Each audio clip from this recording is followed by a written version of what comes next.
बड़ी विचित्र है दुनिया, संसार में। मनुष्य से मनुष्य का भेद, इंसान से इंसान का नफरत। हम इंसान को इंसान से नफरत करते हैं। गुरु बाबा कहे, अरे तुम उनके व्यवहार, ऐसा व्यवहार यदि वो करता है जिससे आपको क्या होता है, नुकसान होता है, किसी की हत्या होती है, आप ऐसा क्षति पहुंचाते हैं आपके कृत्य से, अपने कार्य से, कि उसकी क्षति होती है, उसको नुकसान होता है, उसके यहाँ चोरी डकैती बेईमानी करते हो, किसी की हत्या करते हो, जुर्म करते हो, तो कोई बात नहीं, उसके अपराध से आप नफरत करो, इंसान से नहीं। इंसान का जो भी कृत्य है, कार्य है, वो सब कार्य बेस्ट है। कैसा कार्य बेस्ट है? जो हमारे जीवन के लिए उपयोगी। तो उपयोगी क्या है? हम चमड़े का तो जूता पहनना चाहते हैं, लेकिन जो चमड़ा छिलता है उससे नफरत करते हैं। वाह!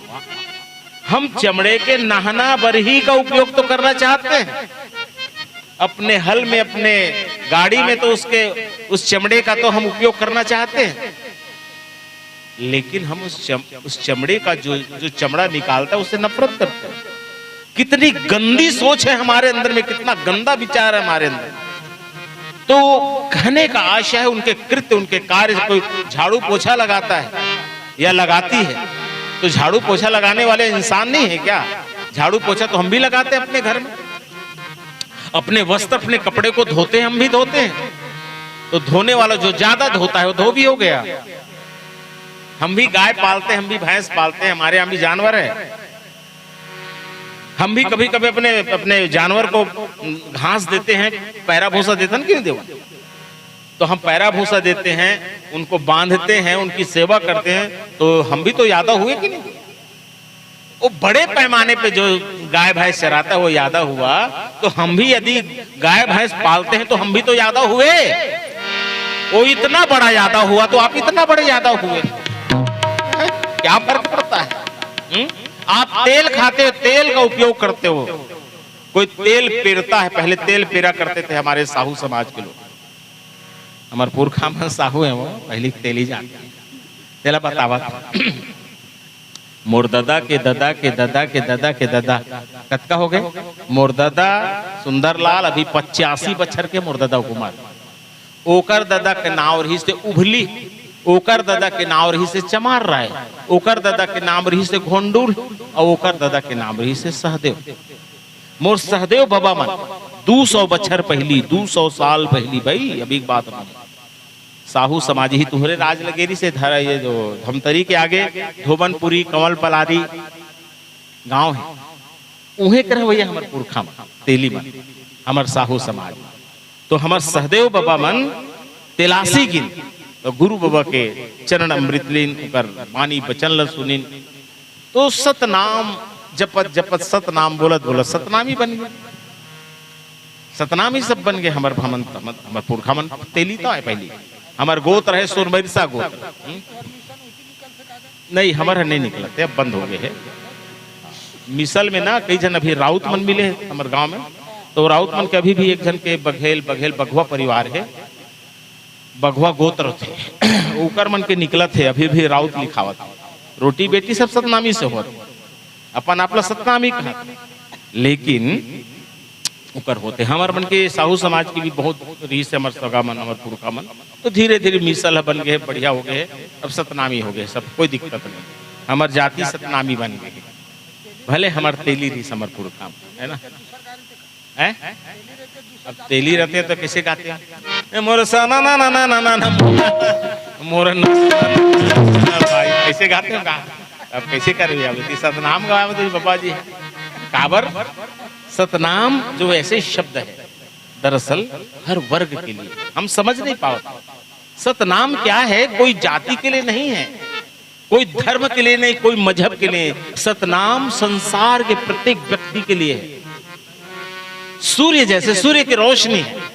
आलमदास जी घुंघरू मास्टर, सूर्य की रोशनी बता दो मुझे, ये संसार में कौन ऐसा बंदा है कोई कह सकता है कि सूर्य मेरा है? बता दो कौन बाप के बेटा तुम्हें जान लो है? तो हमन कथन हमर हनुमान देवता लील दिसगा तो हमरे ऐसे कैसे हो जाइए हैं? का वो सूर्य के प्रकाश मुसलमान मतलब केवल हिंदू मतलब रोशनी देते, मुसलमान ला नहीं देगा, सब ला देते। का चंदा के अंजोर है और ये पानी गिरते थे है, सब ला मिलते पानी के, हवा चलते है तो कैसे कोनो पोखरी हो जाए? तो केवल तो कोनो विषय है तो ये सब गलत बात है। कोई भगवान, कोई देवी, कोई देवता, कोई ईश्वर, कोई परमेश्वर, कोई सूर्य, चंद्रमा, धरती किसी के जाति, किसी व्यक्ति, किसी धर्म, किसी मजहब का नहीं है। तो हम बांट रखे हैं, ये मोर मंदिर है, ये मोर मस्जिद है, ये मोर गिरजाघर है। यही तो लड़ाई का जड़ है इंसान का। हम मूर्ख लोग सिर्फ उसका थोड़ा से परिवर्तन कर दिए हैं। डिजाइन, मस्जिद अलग बन गया, मंदिर अलग बन गया, गिरजाघर अलग बन गया। अरे मूर्खों, लेकिन तुमने बनाया किससे? क्या चांद से पत्थर लाके बनाया था? बता दे। इसी धरती की मिट्टी से तुमने भी उस मंदिर को बनाया, उस मस्जिद को बनाया, उस गणेश को बनाया, उस दुर्गा को बनाया, उस लक्ष्मी को बनाया। और उसी मिट्टी से हम भी बने हैं, याद रखना। इसी मिट्टी की देन है, क्योंकि हम भी मिट्टी में मिल जाएंगे, खाक हो जाएगा ये शरीर। तो कोई गाना गाते थे, एक बहुत सुंदर कलाकार था, देवदास बंजारे, बहुत शानदार गाना गाते थे। ये माटी के चोला, ये माटी के काया, के दिन रही बे बता दे। ये माटी के काया, ये माटी के चोला, के दिन रही बे बता दे। के दिन रही बे बता दे बोला, के दिन रही बे बता दे बोला।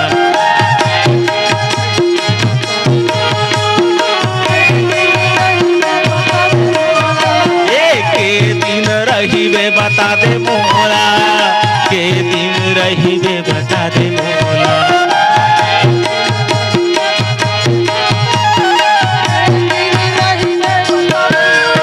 ये माटी के काया, ये माटी के चोला, के दिन रही वे बता दे मोला। माटी के काया, ये माटी के चोला, के दिन रही वे बता दे मोला। के दिन रही वे बता दे,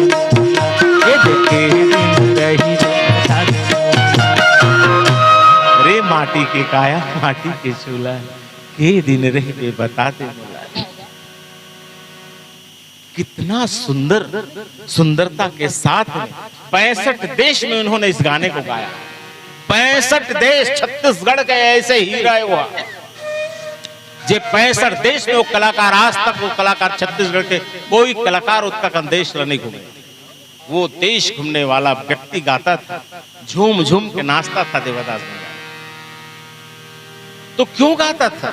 कुछ तो वजह है। आप भी गाते हैं, हम भी गाते हैं, लेकिन भूल जाते हैं। हम भी अपने नजरों के सामने देखे हैं, हम भी देखे हैं अपने बुजुर्गों को, अपने भाइयों को कंधा लगाकर ले जाते हुए हमने भी देखा, आपने भी देखा है। आंसू निकला है आपका भी, रोते रहे आप, घंटों रोते रहो अपने अपने परिजन की। जब मृत्यु होती है तो आप रोते हैं, आंसू निकलता है, लेकिन आप भूल जाते हो कि हमको भी मरना है, हमें भी मरना। बता दो भला, मरने के बाद क्या देखोगे आप? नए रोशनी रह जाएगी, ना ये दुनिया रह जाएगा। बाल बच्चे तो छोड़ो, अपनी सोचो आप अपने बीते हुए कल को। सब घर में किसी न किसी की मृत्यु हुई है। मेरे भी 2 जवान भैया खत्म हुए, बड़े भैया लोग, मुझसे बड़े भैया लोग खत्म हो गए। बाप जिंदा है, भैया खत्म हो गए। कुछ दिन रो गए आप, कुछ दिन गाओ गया, फिर यादें भूल जाती। कब तक उसे पकड़ के रखोगे? वो भाई 4 बच्चों को जन्म दिया, अब वो 4 बच्चे उनकी नजरों में है क्या? नहीं है। इसलिए संतों, जीवन में ना अपने धन का ना अपने बल का अहंकार कभी ना करना, और अहंकार से कभी किसी को भूलना ना जाना। तुम इतना खोना भी नहीं अपने जीवन में कि तुम दुनिया के चकाचौंध में भूल जाओ। अपनों का जो है दुनिया, उसी को याद कर लो, उसी में जियो। उनकी शिक्षा, उनकी दीक्षा, उनकी पढ़ाई लिखाई, अपने जो जीवन में जो है वर्तमान में, उसकी देख रेख में आप अपना जीवन व्यतीत करो। कुछ भी नहीं रह जाने वाला है, मैं भी मर जाऊंगा एक दिन। मेरे छोटे छोटे बच्चे कहेंगे हमारे गांव में यशवंत सतनामी आया था। मरना तो है ही ना। इस 6 साल 7 साल 10 साल के बच्चे कहेंगे एक दिन हमारे गांव में कोई यशवंत आया था। जब देखेंगे हमारे YouTube चैनल से, हमारे गुरुवंशी जी के चैनल से, क्योंकि ये तो अजर अमर हो गया ये चैनल। हो सकता है और अच्छी तकनीक आ जाए तो कभी देखेंगे जब मेरी मृत्यु हो जाएगी कि कोई यशवंत आया था इस गांव में। किसके नाम से? उस बच्ची के नाम से। वो बच्ची जो जन्म ली है, आप उनके लिए एक बार ताली मारिए उस बच्ची के लिए, उस लहरे परिवार के लिए। ऐसी बच्ची जन्म ली जो आज इस माहौल को आज सुखमय बनाने के लिए उस बच्ची, उस बिटिया ने अभिलाषा के गर्भ में 9 महीने 10 महीने रह के ये भजन का उन्होंने आनंद आपको दे दिया। सत्य का बोध कराने के लिए यहाँ पर हम आज इकट्ठे हुए। गुरु बाबा घासीदास जी को हम याद करते हैं तो सत्य को जानने के लिए। यही सच्चाई है दुनिया की कि तुम मरने के बाद कुछ भी नहीं रह जाएगा, कुछ भी ना हम देख पाएंगे, ना हम सोच पाएंगे। कोई जीवन ये नहीं होता, अमर नहीं होता, याद रखना। सब बकवास की बात है। हमें बेवकूफ बनाने के लिए कहा जाता है ये कलयुग है, ये सतयुग है, ये स्वर्ग है, ये नरक है। तो गाना बन गया है कैसे? स्वर्ग नरक ला मन के भरम बताए, और ये माटी में सुख दुख के त जीवन बताए। स्वर्ग और नरक केवल हमें बेवकूफ बनाने के लिए बोला जाता है। अरे स्वर्ग जाना ही है तो तुम जाओ ना स्वर्ग। क्यों बेवकूफ बनाते हो आप लोगों से पैसा लेने के लिए, इकट्ठा करने के लिए? ये हाथों की जो रेखाएं हैं, ये हाथों में जो रेखाएं बनी हुई है, मालूम है? ये रेखाएं हम अपने माँ के गर्भ में जब होते हैं, हमारी मुट्ठी बंद होती है। कैसे होती है? देखो बेटा, ओ बच्चा, जब हम माँ के गर्भ में होते हैं हमारी मुट्ठी ऐसे बंदी होती है, दोनों मुट्ठी। अंगूठा कहाँ रहता है? ऐसे रहता है, ऐसे नहीं रहता, याद रखना, ऐसे दबा होता है। तो जब ये दबा होता है कुछ हफ्ते, कुछ महीने, 15 दिन, अभी हमारे सामने में पढ़े लिखे सब बायो के पढ़े लिखे बैठे हुए, वो जानते हैं कि जब हम विकसित होते हैं भ्रूण के रूप में, बहुत छोटा कण हम माँ के गर्भ में आते हैं, धीरे धीरे धीरे हमारा विकास होता है। फिर हमारी मुट्ठी बनती है, आंखें बनती हैं, पलकें बनती हैं, नाक बनता है, भौं बनते हैं, मुंह बनता है, सारी चीजें बनती हैं। धीरे धीरे धीरे धीरे बढ़ता है, उसकी प्रक्रियाएं हैं। उनमें बढ़ने के बाद में जब हमारे हाथ जब बनते हैं, उंगलियां बनती हैं, तो ऐसे बंधे होते हैं। तो इसमें रेखाएं बनती हैं। क्या बनती हैं? रेखाएं बनती हैं। ये कोई किस्मत नहीं, ये कोई तकदीर नहीं है। तकदीर आपके हाथ में कैसे कहते हैं मालूम है? तकदीर आपके विवेक और ज्ञान के ऊपर है, आपके कर्म के ऊपर बनता है तकदीर। कोई तकदीर लिखा हुआ नहीं आता, कोई ईश्वर परमेश्वर नहीं लिखता। इसलिए संतों कहे गुरु बाबा घासीदास जी, मंदिरवा में का करी जे वो अपन घट ही के देवला मने को मंदिरवा में का करी जे। अरे मानुष तेरे अंदर में, तेरे भीतर है, तू उसको जान ले। तेरे भीतर ही है, तेरे को ही सब चीज समझना है, तुम्हें फिर इस धरती से चले जाना है। इसलिए घमंड ना करना, क्रोध ना करना, जीवन में किसी के लिए नफरत ना करना। यदि तुम नफरत करना छोड़ दिए, समझ लो तुमने भगवान को पा लिया। तुम किसी के लिए ईर्ष्या करना ईर्ष्या करना छोड़ दिए, समझ ले आपने तुम भगवान ईश्वर को पा लिया। तुम भाई से भाई को लड़ाना छोड़ दिए तो तुम ईश्वर परमेश्वर को पा लिए। यदि कोई होगा तो तेरे भीतर है, तो तुमको यदि कुछ पाना है तो नफरत की दीवारों को तोड़ना होगा। संगवारी हो आप मन ला ये वीडियो हा बने लागी सही तो ये वीडियो ला लाइक करहू, कमेंट करहू और शेयर जरूर करहू। और हाँ संगवारी हो मोर चैनल में नवा आए हो तो मोर चैनल ला सब्सक्राइब कर देहू। आप सब ला जय जोहार, जय छत्तीसगढ़, जय भारत।